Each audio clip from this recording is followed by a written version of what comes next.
Selamat datang di channel kami. Pada video kali ini, kami akan membawa Anda ke dalam kisah nyata yang menyeramkan dari Yogyakarta.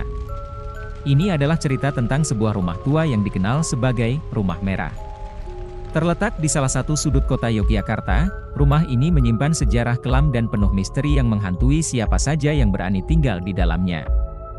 Adi, seorang mahasiswa, tiba di Yogyakarta dan menyewa Rumah Merah tanpa mengetahui cerita menyeramkan yang tersembunyi di balik tembok-tembok tua ini.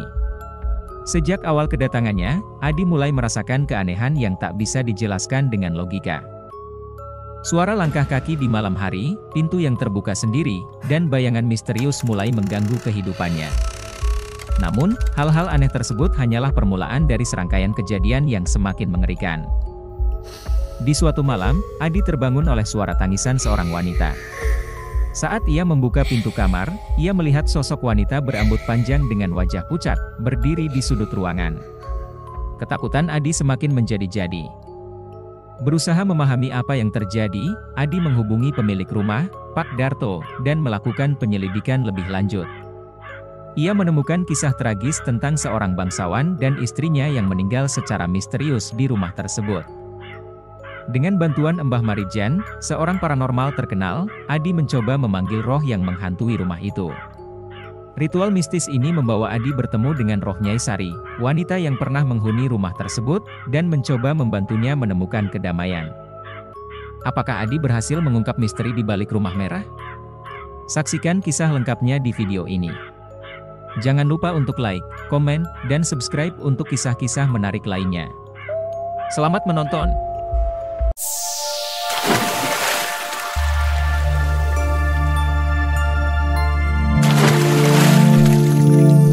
Yogyakarta, kota budaya yang terkenal dengan keramahan penduduknya dan keindahan alamnya, juga menyimpan banyak cerita mistis.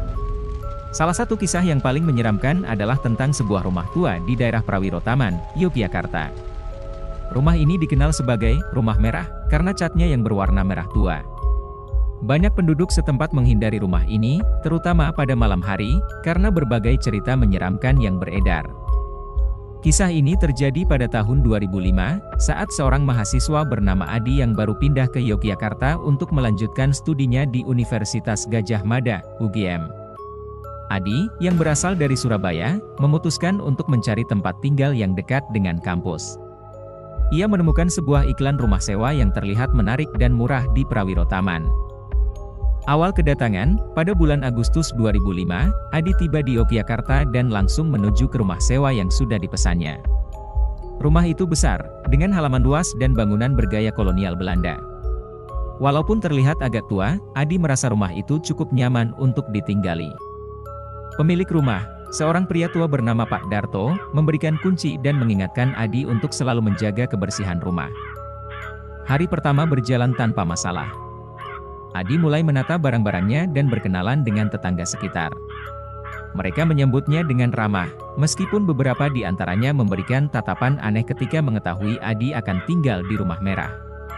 Malam harinya, Adi tidur nyenyak tanpa gangguan. Pada malam kedua, Adi mulai merasakan hal-hal aneh. Saat ia sedang belajar di ruang tamu, ia mendengar suara langkah kaki di lantai atas. Mengira itu hanya perasaannya, Adi mencoba untuk mengabaikan suara itu. Tapi, suara langkah kaki itu semakin lama semakin jelas dan terdengar seperti seseorang berjalan mondar-mandir. Adi memberanikan diri untuk naik ke lantai atas dan memeriksa. Namun, tidak ada siapa-siapa di sana. Ia kembali ke ruang tamu dengan perasaan was-was. Malam itu, ia sulit tidur dan terus merasa ada yang mengawasinya. Malam berikutnya, kejadian aneh semakin sering terjadi. Pintu yang tiba-tiba terbuka sendiri, suara-suara bisikan yang tidak jelas asalnya, dan bayangan hitam yang terlihat sekilas di sudut-sudut rumah. Puncaknya adalah ketika Adi mendengar suara tangisan seorang wanita dari kamar sebelah.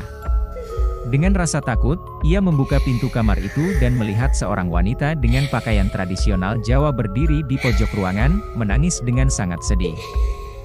Wanita itu menghilang seketika saat Adi mencoba mendekat. Tubuh Adi gemetar ketakutan. Ia segera menghubungi pemilik rumah dan menceritakan semua yang terjadi. Pemilik rumah hanya terdiam dan berkata, sudah banyak penyewa yang meninggalkan rumah ini karena alasan yang sama. Rumah ini memang terkenal angker. Dahulu, ada seorang wanita yang meninggal tragis di rumah ini. Ia dibunuh oleh suaminya yang cemburu, dan rohnya belum tenang sampai sekarang. Adi memutuskan untuk menyelidiki lebih lanjut tentang sejarah rumah tersebut. Ia mulai mencari informasi dari tetangga sekitar dan mendatangi kantor arsip daerah. Dari informasi yang didapat, ia mengetahui bahwa rumah itu dibangun pada masa kolonial Belanda dan pernah dihuni oleh seorang bangsawan Jawa dan istrinya yang cantik. Istrinya, yang dikenal dengan nama Nyai Sari, merupakan wanita yang sangat cantik dan baik hati. Namun, suaminya sangat cemburu dan posesif. Pada suatu malam, terjadi pertengkaran hebat antara mereka. Suaminya, yang sedang mabuk berat, secara brutal membunuh Nyai Sari. Sejak saat itu, banyak kejadian mistis yang terjadi di rumah tersebut. Adi juga mendapatkan kesaksian dari beberapa tetangga yang mengaku sering melihat bayangan wanita di jendela rumah itu pada malam hari.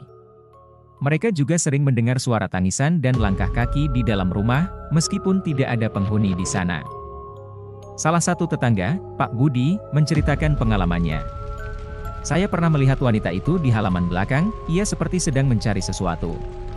Ketika saya mencoba mendekat, ia menghilang begitu saja.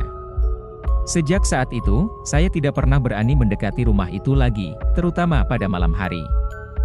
Merasa semakin terancam, Adi memutuskan untuk meminta bantuan seorang paranormal. Paranormal tersebut, Mbah Marijan, terkenal memiliki kemampuan untuk berkomunikasi dengan roh. Ketika Mbah Marijan datang ke rumah Adi, ia segera merasakan energi negatif yang sangat kuat. Mbah Marijan kemudian melakukan upacara untuk membantu roh Nyai Sari menemukan kedamaian. Setelah upacara tersebut, kejadian-kejadian aneh di rumah itu mulai berkurang. Adi merasa lebih tenang dan tidak lagi diganggu oleh roh Nyai Sari. Ia tetap tinggal di rumah itu hingga menyelesaikan studinya. Namun, cerita tentang Rumah Merah tetap menjadi legenda yang menakutkan bagi penduduk sekitar. Meskipun kejadian-kejadian mistis itu berkurang, beberapa orang masih mengaku melihat bayangan Nyai Sari sesekali. Rumah Merah tetap berdiri kokoh dengan segala misterinya, mengingatkan kita akan kisah tragis yang pernah terjadi di sana.